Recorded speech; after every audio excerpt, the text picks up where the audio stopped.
హనుమాన్ కని విని ఎరిగిన విజయాన్ని అందుకుంది. ఈ సినిమాతో ప్రశాంత్ వర్మ రేంజ్ ఎక్కడికో వెళ్ళిపోయింది. ఇప్పుడు అందరి దృష్టి జై హనుమాన్ పైనే. హనుమాన్ కంటే 10 ఇంతలు క్రేజీగా భారీగా జై హనుమాన్ తీయాలని ప్రశాంత్ వర్మ అనుకుంటున్నాడు. హనుమాన్ ప్రొడ్యూసర్స్తోనే ఈ ప్రాజెక్ట్ ఉంటుంది.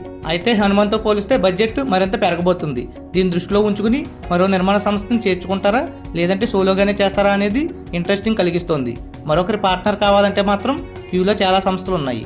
ముఖ్యంగా టీ సిరీస్ నుంచి ప్రశాంత్ వర్మపై స్ట్రాంగ్ ప్రెజర్ ఉంది. మా బ్యానర్లో సినిమా చేయండి, ఏ హీరో కావాలంటే ఆ హీరోని తీసుకొస్తామని టీ సిరీస్ సంస్థ బేరాలు మొదలెట్టినట్టు టాక్. మరోవైపు హనుమాన్ క్యారెక్టర్ చేయడానికి చాలా మంది స్టార్ హీరోలు ఇంట్రెస్ట్ చూపిస్తున్నారు. అయితే ఈ క్యారెక్టర్కు ఎవరు బాగుంటారన్న విషయంలో ప్రశాంత్ వర్మ ఇంకా ఓ నిర్ణయానికి రాలేదు.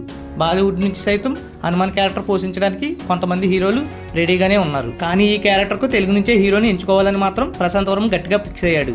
అందులోనూ పాయింట్ ఉంది. హనుమాన్లో ఏ బాలీవుడ్ స్టార్ ఉన్నాడని పాన్ ఇండియా స్థాయిలో గుర్తింపు సాధించింది. అందరినీ మెప్పించేలా కంటెంట్ ఉంటే సరిపోతుంది.